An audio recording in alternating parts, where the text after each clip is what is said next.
Sripad Paramahansa Pravajagacharya Ashtotra Sata Shri Shrimad His Divine Grace A.C. Bhaktivedanta Swami Srila Prabhupada Ki ISKCON BBT Founder Srila Prabhupada Ki Grantra Srimad Bhagavatam Ki Jai Go Premanande Hari Hari Go.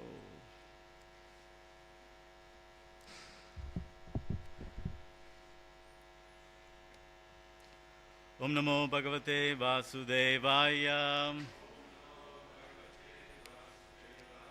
Om Namo Bhagavate Vasudevaya. Om Namo Bhagavate Vasudevaya. Narayam Namaskrityam Naram Chaiva Narottamam Devim Saraswatim Vyasam Tado Jaya Muduiraye Nashta Prayeshu Abhadreshu Nityam Bhagavata Sevaya Bhagavati Uttama Shloke Bhakti Bhavati Naishtuki. Reading from Srimad Bhagavatam, Canto 4, Chapter 3, the talks between Lord Shiva and Sati, text 9 and 10. Please repeat after me. Sati Uvacha Prajapates Te Shvashaurasya Sampratam Prajapateshta Shvashaurasya Sampraptam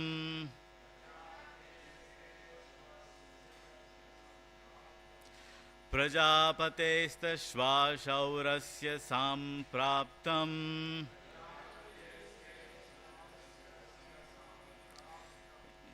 Niryapito Yajnam Mahotsavaha Khila Niryapito Yagya Mahotsava Khilam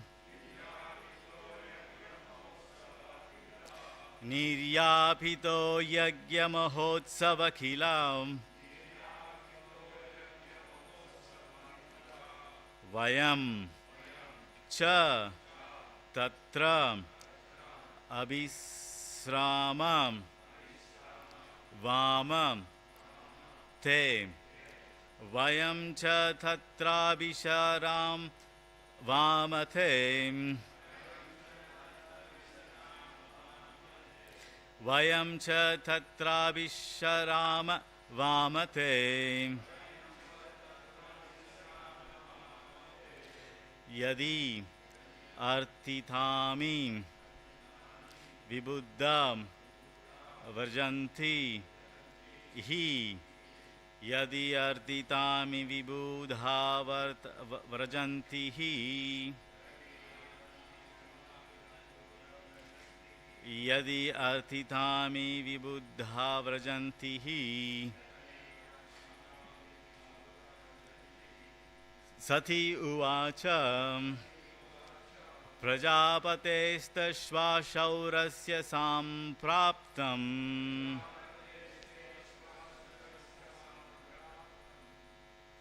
Niryapito Yagya Mahotsava Khilam Vayam Cha Tatra Visharama Vamate Yadi Artitami Vibuddha Vrajanti Hi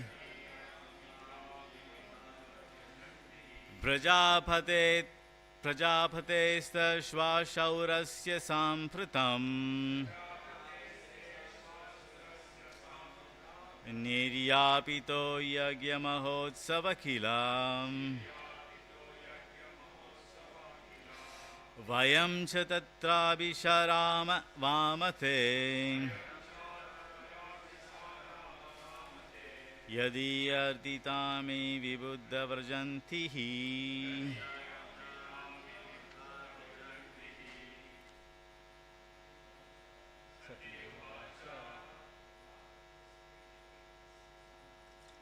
Prajapati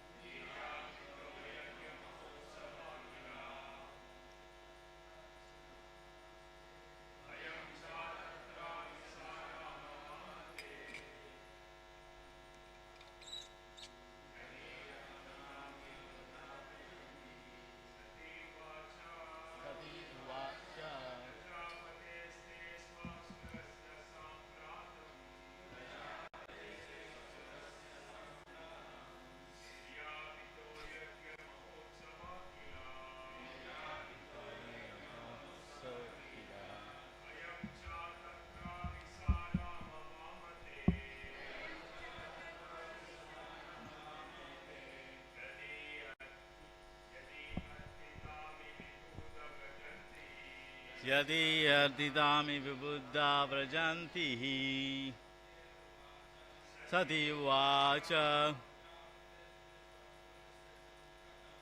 Sata prajapate sarvashvarasasya sampratam.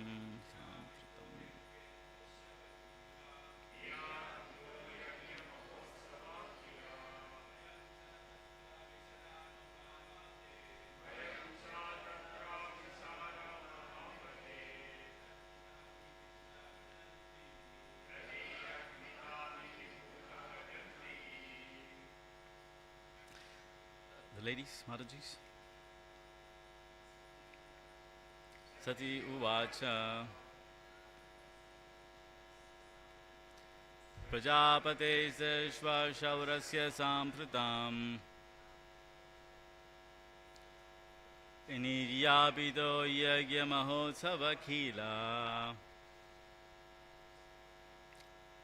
Vayam cha tatra visharama vamate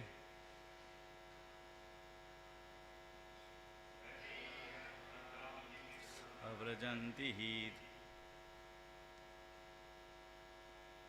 Sati vacha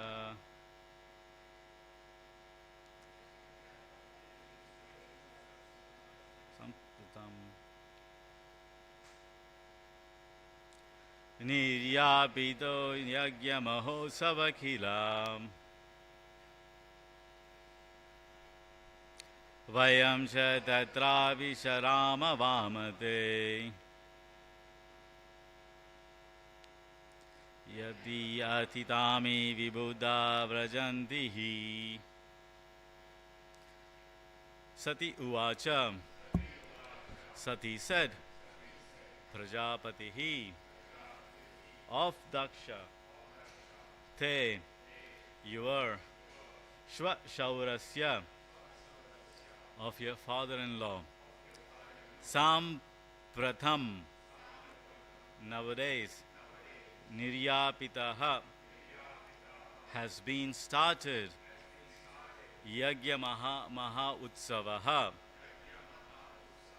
a great sacrifice Khila certainly Vayam we Cha and Tatra there Abhisharama may go Vamam O my dear Lord Shiva Te your Yadi if Artita desire Ami these Vibuddha demigods Vajanti are going he because translation and purport by Srila Prabhupada. Srila Prabhupada ki jai.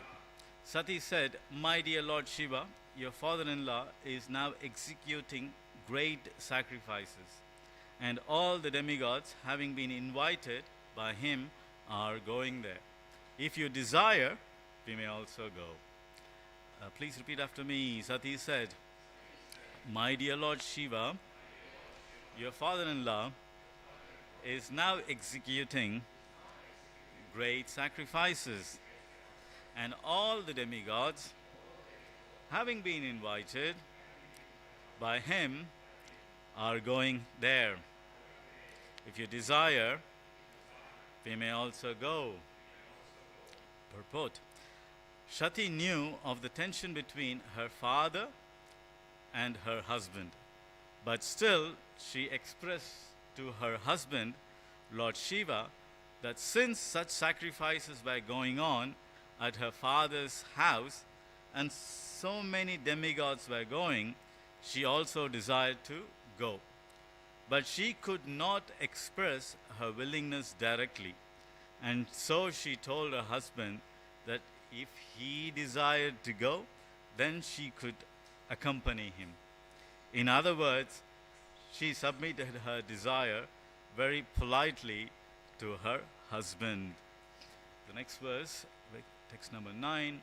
Tasmin bahaginyo mama prithar bihi svakair dhruvam gamishyanti suhrat didrikshavaha aham cha tasmin bhavatha kamaye saho patitam paribharam arhitam.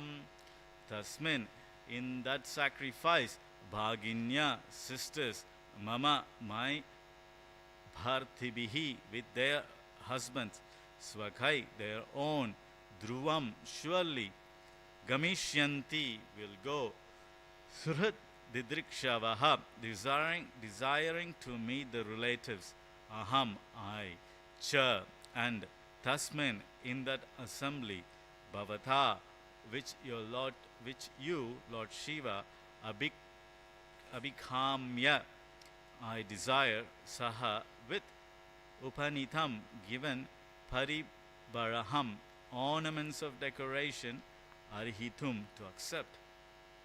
Translation: I think that all my sisters must have gone to this great sacrificial ceremony with their husbands just to see their relatives. I also desire to decorate myself with the ornaments given to me by my father, and there with you to go there with you to participate in that assembly. Purport: it is a woman's nature to want to decorate herself with ornaments and nice dresses and accompany her husband to social functions, meet friends and relatives, and enjoy life in that way. This potency is not unusual for women, is the basic principle of material enjoyment. Therefore, in Sanskrit, the word for woman is stri, which means one who expands the field of material enjoyment. In the material world, there is an attraction between woman and man. This is the arrangement of conditional life. A woman attracts a man, and in that way, the scope of material activities involving house, wealth, children, and friendship increases, and thus, instead of decreasing one's material demands, one becomes entangled in material enjoyment.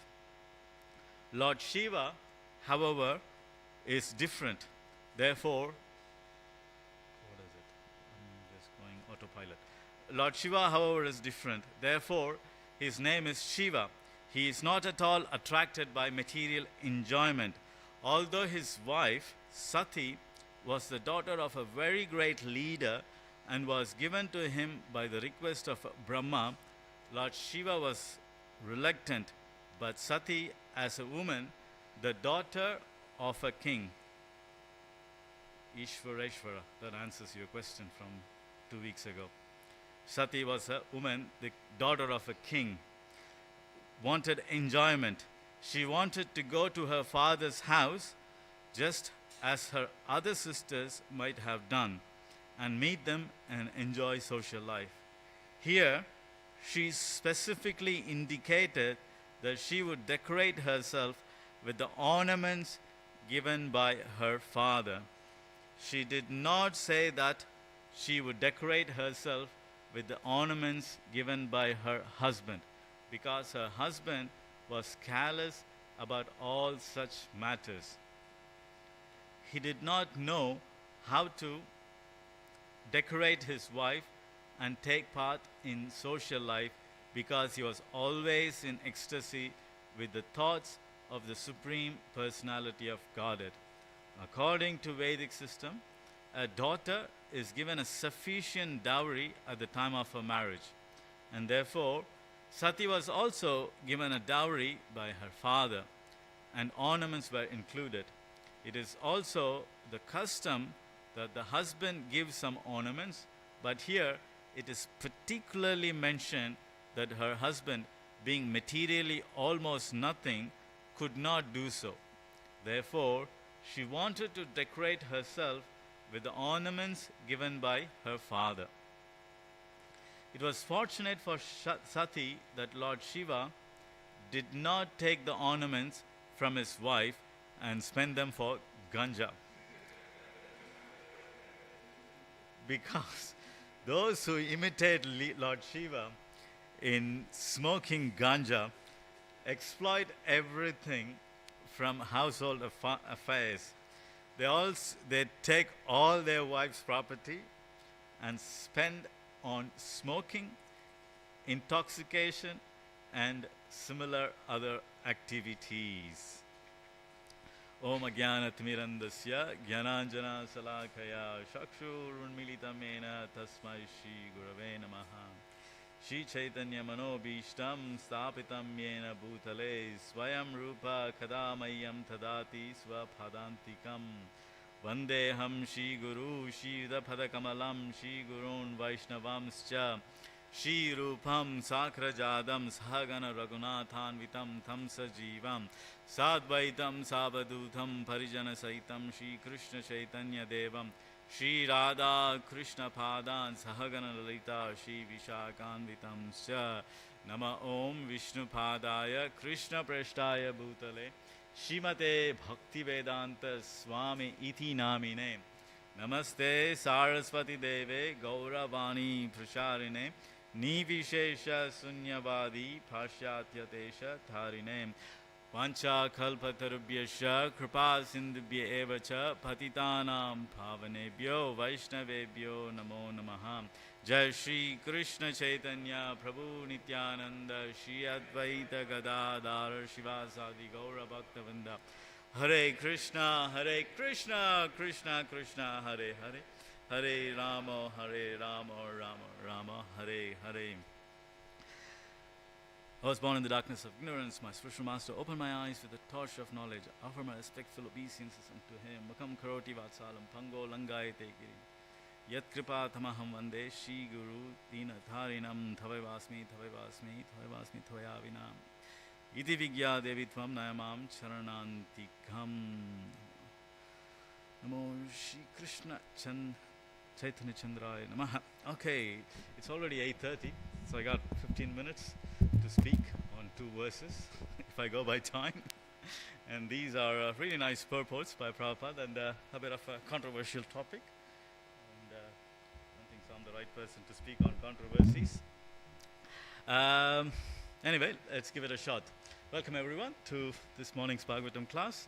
Here, there's a conversation happening between Lord Shiva and his beloved wife Sati. Why saintly persons are discussing a conversation between husband and wife. It's a husband and wife conversation. As you say, pillow talk. Why do you want to get involved in a husband-wife talk? Here, the parties involved, they're not ordinary parties. Lord Shiva is a very exalted person, and his wife, Shati, she's also very exalted. She's the manipulating energy of this material world. We are all here, and we are all held here by her energy. And Lord Shiva is her husband, who is pretty much the lord of this material world. So the conversation between these great personalities are always bound to give us some good instructions. They are not ordinary entities. Discussion between ordinary entities, it's not really going to help us. It's just going to distract a devotee's mood. But here, being exalted devotees, their conversations are important to us. Here, Sati is being diplomatic. She knows how to talk to her husband. She's not telling, hey, do this, take the garbage out. She's not telling that. She's very diplomatic. She's telling her husband. She knew the tension between the father-in-law and the son-in-law. She knew. In the previous chapters we saw, there was a bit of a ruffle between the followers of Lord Shiva and the friends and acquaintance of Lord Daksha. They kept cursing each other, and it got to a point where Shiva just got up and walked out. So we saw that in previous verses. And also, Daksha always maintained a bit of an inimical attitude towards Shiva. Daksha, being a great king, he didn't want his beloved daughter. She's the youngest one. She's the youngest daughter. Naturally, the father has a a lot more affection towards the youngest child. So, so Daksha had a strong attachment to his youngest daughter. And being a very opulent person and being someone who is addicted to this opulence, he did not want his daughter, his beloved daughter, to marry Lord Shiva, who leads a very renounced life. You know, he lives in crematoriums, does crazy things like smears himself with ashes from the dead bodies, wears the skulls of the dead bodies. You know, a bit of a avaduta here. So he didn't want his daughter being associated with, you know, from all material point of view, a madman. So he didn't want.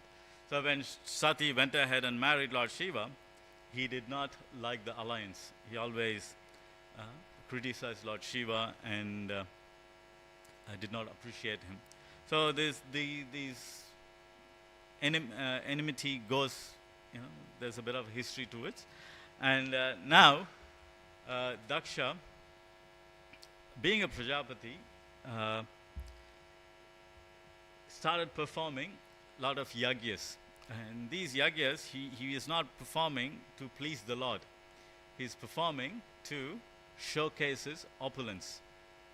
Showcases opulence. What is that? Fifth canto, fifth chapter, the last verse. Bhoktaram yagya tapasam sarvaloka maheshwaram. You know, Krishna is the enjoyer of all the sacrifices, of all the tapasyas and sacrifices. And so, he should be the benefactor of all the sacrifices. And the only reason one performs a yagya is to sacrifice Lord Vishnu. Any other ulterior motive, any other motives are ulterior in nature. They are a distraction.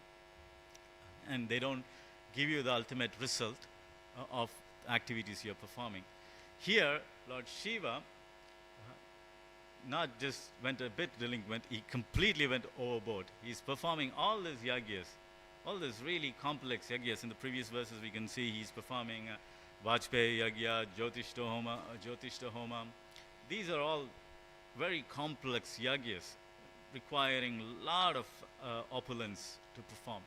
You know, so he's putting on all these shows, all these big yagyas to showcase his opulence, his what he can perform. You know, Vajpayee Yagya. Vajpayee Yagya is performed. There's quite a few of these big yagyas which we don't have the qualified brahmanas to perform or have the resources to perform nowadays. Like we have the Rajasuya Yagya, we have Ashwamedha Yagya, Vajpayee Yagya what Daksha is performing, Jyotishta Homa, all these yagyas. Rajasuya Yagya is performed when a prince gets coronated. And part of that yagya, you're supposed to give 2,500,000 cows in charity. That's part of the ritual. 2,500,000 cows to perform a Rajasuya Yagya. We don't even have one cow. What to speak of one cow? We don't even have a calf. And you know, we buy our milk from, where do we buy our milk? I buy my milk from Aldi or Harris Farm. So, which is like 1 week old. That's the kind of pathetic life we are living. And where is 2,500,000 cows to give out? And there's a lot of people, even if you have milk, they can't drink it. They all have, 50% of the population are allergic to milk. Anyways, so a lot of milk, a lot of ghee, a lot of cows is required, not only to perform, also to give in charity. Then you have Ashwamedha Yagya, a white horse is sent out by the king. And the whole concept is if anybody challenges, if anybody captures, they have to fight the king. This is how the empires establish their sovereignty over the land. They don't want to shed blood unnecessarily. If they want to declare that they are the empire and everybody has to pay tax, they nominate a horse and decorate the horse and let the horse roam through different little countries. And if any small country or any kingdom wants to challenge, they capture the horse. So the king, then the emperor goes and fights and takes the horse back. And when the horse comes back, claiming all the region, and then they perform a great sacrifice as a thank you to the horse. They chant some specific mantras, and the horse is sacrificed in the fire, and the horse gets a demigod body, or a higher species body. So that that's how the horse is thanked or rewarded. We each throwing a horse in fire, there's no demigod coming out of it. We don't even know how to do it. So, Rajasuya Yagya, we can't do it in this age. And there's the Vajpayee Yagya is a kind of Soma Yagya. Soma Yagya is worshipping moon. There are many kinds of Soma Yagya. It's a general group, and within Soma Yagya there's many kinds of Yagyas, and Vajpayee is one of the Yagya which is performed. The ultimate goal of performing is to go to moon planet and get a heavenly body and drink a lot of somaras. Somaras is a nice intoxicant which doesn't give you hangover. Sounds interesting, isn't it? Vodka has that tendency. You can keep drinking vodka and there's very slight hangover, isn't it? Chitahari Prabhu? So similar. So that's right, Russians are always drunk and no hangover. So here, he wants to perform, he's performing this Vajpayee Yagya to attain that, or one of the benefits of it. And he's also performing Jyotishta Homa. Jyotishta Homa is also performed. It's a kind of 5 kinds of sacrifices you perform, again to get heavenly opulences. The thing is, he's already in heavenly planets. It's not like he's like you and me, buying the Powerball lottery. No, I didn't buy. Just saying, to get wealth. He's already there, and in spite of it, he's performing all these yagyas. So he can showcase his opulences. And when you're showcasing, Prabhupada says a rich man builds, or a person who suddenly becomes rich, builds this nice house. Now, one of the reasons he's building a nice house is so that he can invite people and show his opulence. If he doesn't have friends, there's no need of having this big house. He's building this big house so that he can showcase his opulence. Similarly, he's building, he's performing all this yagya, and he's inviting all the demigods. Come and look at my opulence, what I can perform. And all the demigods are also going there so that they can get share of their shares of the ahuti or yagya. So Sati, being the daughter, what is it Kunti Devi says? Vrishnishu, what is that verse? Canto 1, 8, 41 or 42. Vrishnishu Pandushu. Anybody knows the verse? The other 3 verses? Anyway, the key point is that Vrishnishu Pandushu. What she prays to Krishna is, hey, look, I'm a woman. Women generally have 2 folds of attachment. They have an attachment for their parents' family, and they have attachment for their husband's family. Their attachment is twofold. For a guy, just his family, his children or his parents. So women, she is attached to the husband, her children, her, if it is a cultured woman, she serves the husband's parents, not just drop them off at old age home. She expands, she gets attached herself to the husband's family.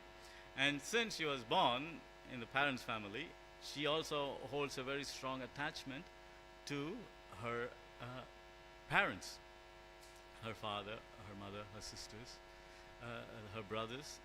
It's very strong attachment, especially attachment between the sister and the brother is very high.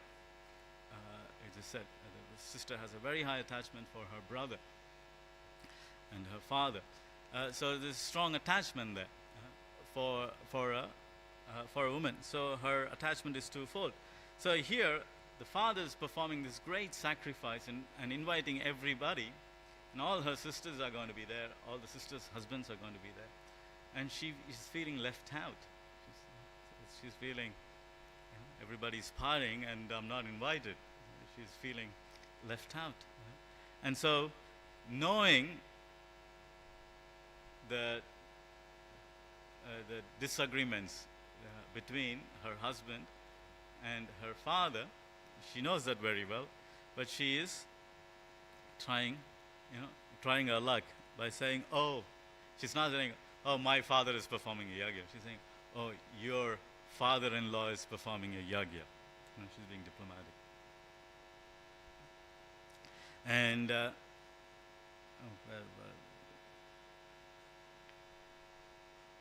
and then she says, if you desire to go, she's not saying I want to go.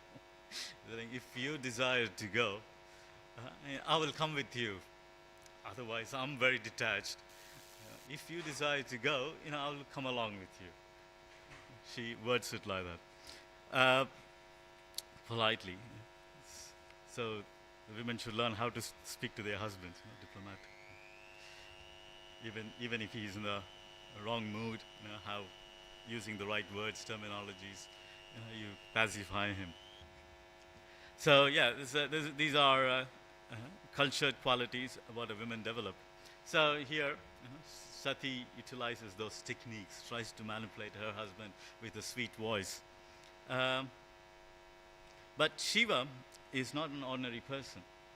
He is he's an expansion of the Supreme Lord himself. And he is not somebody who can be manipulated. He is beyond the control of manipulation. He is the husband of the material energy. The energy can only manipulate something lower than her, or lower than it. It cannot manipulate something higher. For example, the cloud can only manipulate the earth, because the cloud is higher than earth. But the cloud can never manipulate the sun. The sun manipulates the cloud.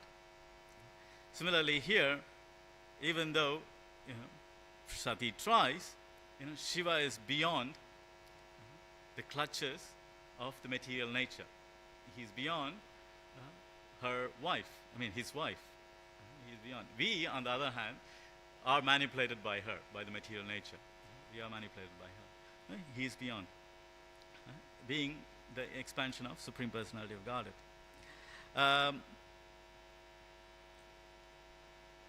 Glorifying Lord Shiva, Shiva, as I mentioned, is not an ordinary person. Especially for Gaudiya Vaishnavas, there's a lot of emphasis on the importance of the Shiva Tattva, even though it is very hard to understand. So Prabhupada, in one of his purports, he says, a materially afflicted person who are lusty and greedy should not try to understand Shiva. If they try to understand the interaction between Shiva and Uma, because their interaction is very sensual in nature, his extreme renunciation, how he walks around as a madman. See, these interactions should not be understood or try to understand by lusty people, because it will just give them false information. They will become only envious and greedy, envious and causing Vaishnava Parat. So it is forbidden for materialistic people to try to understand Lord Shiva. What to speak of materialistic people? Like when I grew up with the influence of strong influence of Sri Vaishnava school, Ramanuja school. So we were forbidden to go to visit Shiva temples. The Shiva Vaishnavas consider visiting Shiva temple is like visiting a prostitute. There are very strong feelings about it. It comes from the feud what the Shaivites and the followers of Ramanujacharya had when Ramanujacharya started preaching and defeating by argument all the Shaivites. So they didn't take it very easy. They started persecuting the Vaishnavas. Even during Ramanuja's time, they wanted to kill him. One of the kings wanted to capture Ramanujacharya and poke his eyes.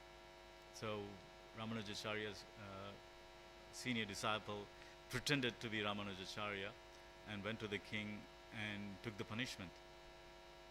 So the Shaivites, were strongly prosecuting Ramanujacharya.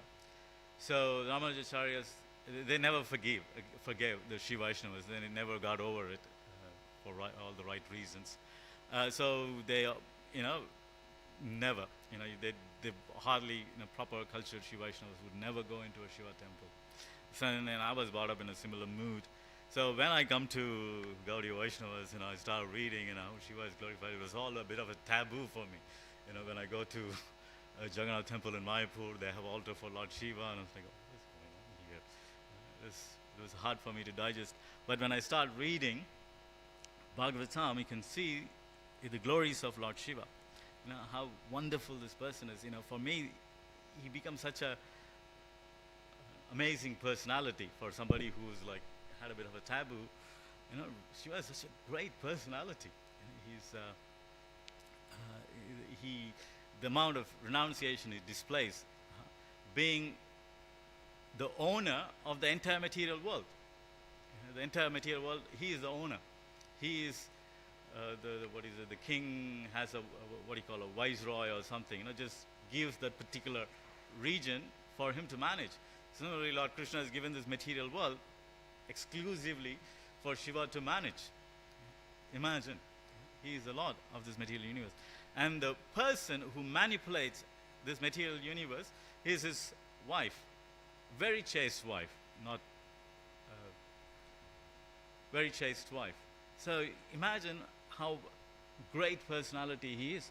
In spite of being that great personality, he leads a very detached life, and he showcases very detached life to an extreme nature. Yad yad acharito sheshta tat tat evataro janaham. Now whatever elevated person showcases, ordinary people follows. So living entities should look at Shiva and say, look, he is the guy who's married to all this, and he is being detached. Why? One should ask that question. Not imitate him, but ask this question. So he voluntarily, takes that position. Voluntarily takes this position. When Shiva loses semen, that falls on the world and becomes gold and silver. Imagine that. If materialistic people, if I lose semen, that just becomes some demoniac children, nowadays. But Shiva loses semen, it becomes gold, silver and gold. The fluids coming from Shiva's sexual interaction with Parvati in the lower planetary systems generates a river of gold. A river of gold is generated first from his sexual activities. This is how opulent Lord Shiva is. This is how opulent Shiva is. And he chooses extreme renunciation. Just to showcase us, even though it's my own wife, if I deal with her, or if anybody deals with her, all you get is suffering. All you get is suffering. So he's showcasing that. He's showcasing that. That is just from an opulence point of view. From a devotional point of view, he is considered the supreme Vaishnava of all the Vaishnavas. Vaishnavanam yata Sambho. He is the primary Vaishnava. And he goes out of his way to help devotees of the Lord, of Krishna. And he never encourages them to worship him. He encourages only the people who don't even have material body, the ghosts and goblins, to follow him. Anybody who wants to understand the tattva as it is, he goes out of his way. One of the names of Lord Shiva is Marga Bandhu. He gives the right direction. He is a friend in your journey. That's what the word means. Example, the sons of Prachina Barhisu, the Prachetas, the 10,000 sons. 10,000 or 1,000? 10,000. Let's go with the higher number. It is 1,000, forgive me. When they want to know, they see their father performing all these materialistic ceremonies and this is not the right way. We want to find the right way. So just they had the right intention and they're walking towards the father. And Shiva comes from nowhere. He comes out of his own accord, not invited. He comes there and he instructs them. He instructs them with Rudra Gita. Wonderful poems. Really nice poems. Always, when I read them, there's so much appreciation for Rudra Gita. Wonderful poems. He instructs them about Vasudev and how about material nature. He compares material nature to be like a snake. Just you're going about doing your day-to-day thing, and from nowhere, the material nature strikes you. Everybody is just living their life, and from nowhere the death comes, attacks you. It's a really nice set of prayers. He instructs the Prachetas. And similarly, I think it's the ninth canto. Nabaga Nabaga and his father's name also is Nabaga, similar. When he, righteous king, devotional king, or prince, when he wanted to get a kingdom, he goes there. And Lord Shiva goes there and camouflage as a Shudra or a black man, and he instructs him and makes an opportunity to instruct him out of his own way, going out of his own way. Lord Shiva is very kind to devotees of Krishna. He encourages them. He gives them right instructions. He helps them enter the pastimes of the Lord. He gives introduction to the pastimes of the Lord. And if you go to all the Dham, he's the protector of the Dham. You go to Vrindavan and Dhameshwar, different Lord Shivas protect, and he gives permission for the right devotees to enter the intimate pastimes of Lord Krishna. So Lord Shiva is such a exalted Vaishnava. In Kurma's pastime, in churning the ocean pastime, the demigods praise him that anybody who has a desire to preach, or anybody who goes out to preach, they always take the lotus feet of Shiva in their heart. They worship Shiva to go and preach, to be successful. I'm not very familiar with this pastime, but I heard about it. If anybody knows better, correct me.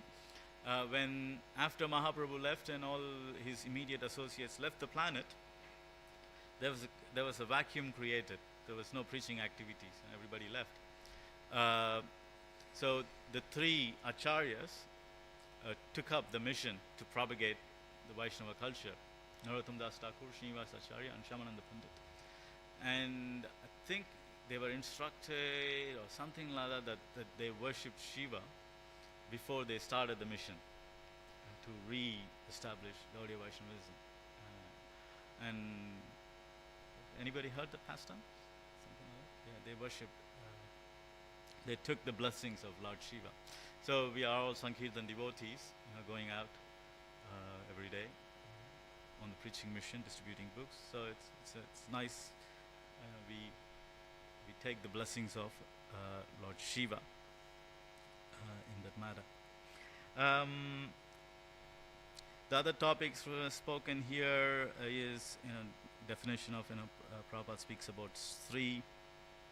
Sri means one who is. Prabhupada a lot of time repeats this. Sri means women's translation in Sanskrit is Sri. Sri means one who expands, one who helps you expand.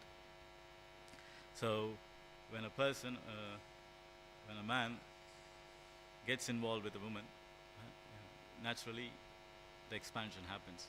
The reason for material expansion is attributed to female energy.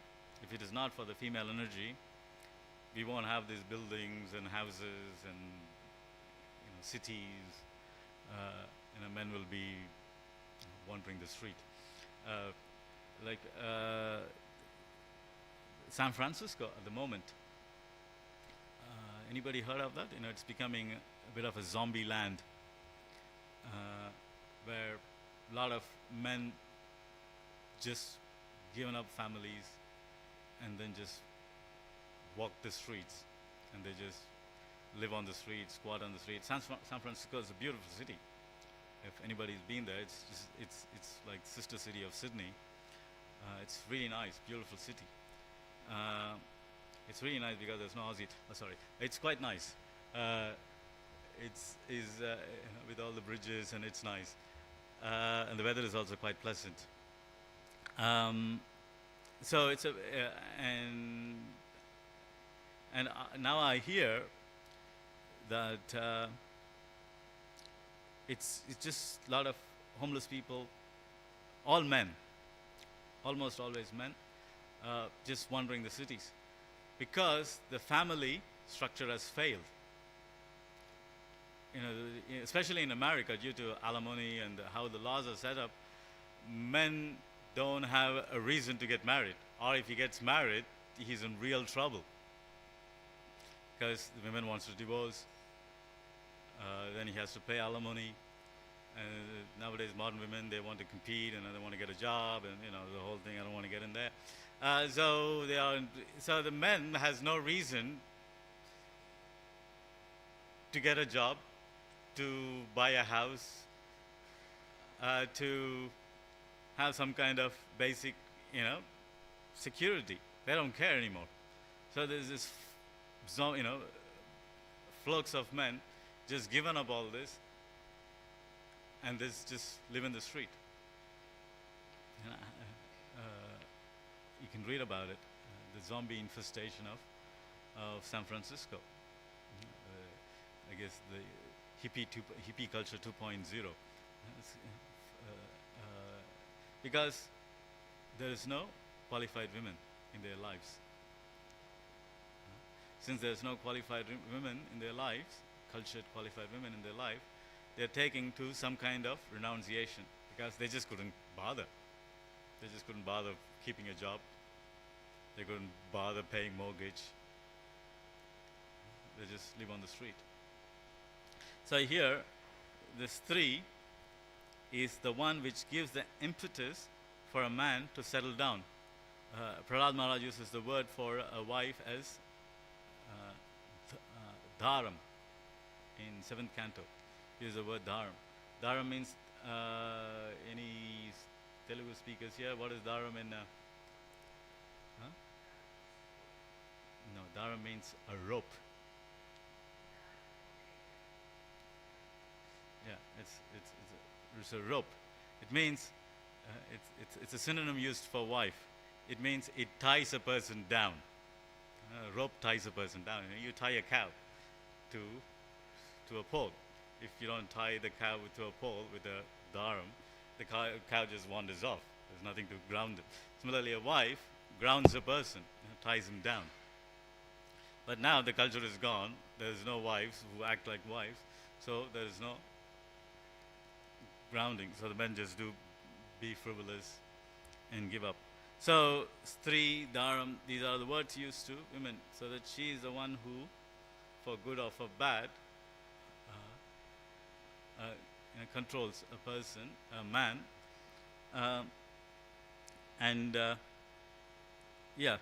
expands his need to act civilized, like have children, bring up the children, feed the children, give them Krishna consciousness. If a man doesn't have a wife, he doesn't bother. He couldn't be bothered. He couldn't be bothered. So these are the attributes of Stri. And Prabhupada also goes on and explaining about Sri Dhanam, the nature of the women. The women like to get decorated. It's her nature. nothing wrong with it. It's nice, nice nice ornaments. We don't want to. Women doesn't need to show artificial renunciation. It doesn't exist in their nature, unless their husband dies. So there's a conversation between Prabhupada and Karandar, where Prabhupada says that in every the conversation starts where Prabhupada says, "No civilized man will eat from China dish." China plates. We all eat China. What do you call them? China. Yeah, he says, no civilized man will eat from it. Civilized people eat from metal plates or leaves. And he goes on to say, there's always silver plates or gold plates in the house, or he gives an example of Banaras saris. Anybody heard of Banaras saris, women? Banaras saris? They're quite nice. In my family, they give Banaras saris during wedding and all. Because the sari is important because it has a lot of gold in it. So if some misfortune comes, so the women has investment in her sari, gold in her sari. Now everybody dresses in plastic saris, polyesters, horrible. But in cultured societies, the women used to wear Banaras saris, very opulent, very opulent. So if people can afford women, they should dress opulent. In those devotees, it doesn't matter. This is the standard. In those conversations, Prabhupada says, nowadays women walk around like widows. They walk around like widows with no jewelry. Only widows walk around with no jewelry, one whose husband has died. This is a conversation between Prabhupada is speaking this. And he says, even I gave 50 tolas of gold to my daughter as dowry when she got married. And he says, I'm not even a rich man. And he says, I'm not even a rich man, but I gave 50 tolas of gold as dowry to my daughter because it's her money. If something happens to her husband, she has investments. And a husband would never touch, the cultural husband would never touch her, only she's allowed to spend it. Only she's allowed to spend it. The husband would not, you're not supposed to, it's sinful for him to spend. So you can see the culture. They have the tendency. So there's no need for women to artificially renounce nowadays. They have to be culturally right. And because these cultural things have benefits. They have gold. You're lost in some remote place, you have gold. You can get yourself out of trouble. And invest it in gold jewelry. If the husband dies or he loses his job, you don't need to go begging others or go to the bank asking for a loan, give me some loan. She can use her gold investments. So these are all culture. There's culture. Prabhupada wanted to establish the Vedic culture. Now we want to keep the modern culture and just practice devotional service. Now having these cultures have its benefit. So that's Sridhanam, speaking about Sridhanam and the nature of women. And Prabhupada goes and says here about, men should not, civilized men should not exploit the dowry what the wife brings. It's a huge problem in South India now. Anybody from Tamil Nadu would know, because the governments have freely opened and encouraged liquor shops. So every second street has a liquor shop in Tamil Nadu, where I come from. And they've encouraged alcoholism to be, some kind of a cool thing to do. So everybody's drunk. And what happens if you're drunk, you can't maintain a job. So if you can't maintain a job, you need money to drink. Where you go and take your wife's jewelry and sell it.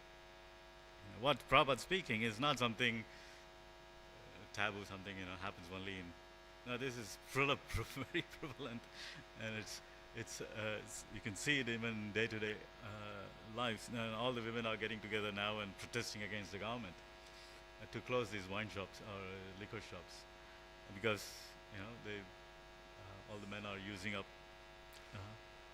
not only becoming alcoholics but also exploiting their jewelry. So yeah,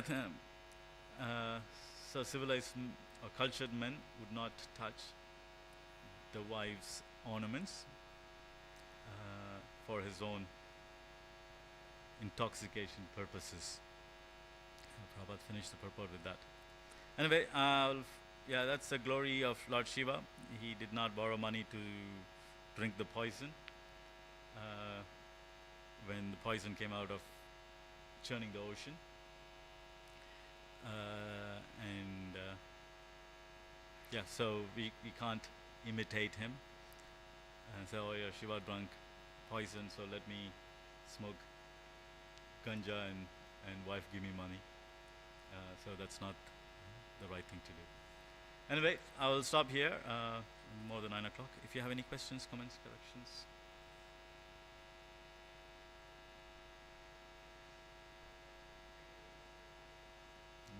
Nice class.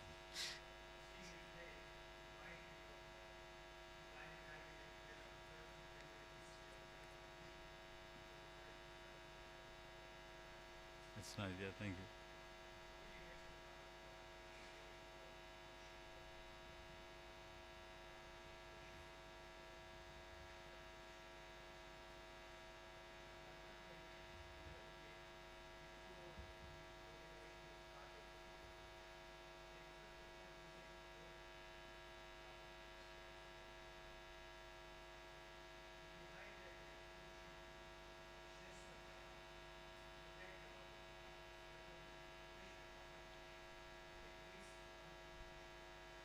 It's Dameshwar Mahadev, not Gopeshwar Mahadev. Gopeshwar Mahadev is in Vrindavan.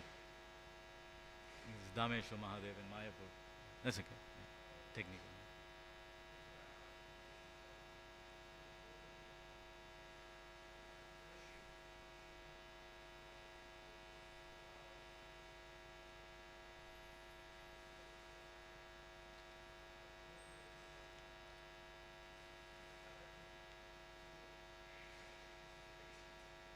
That's 4 Shivas then.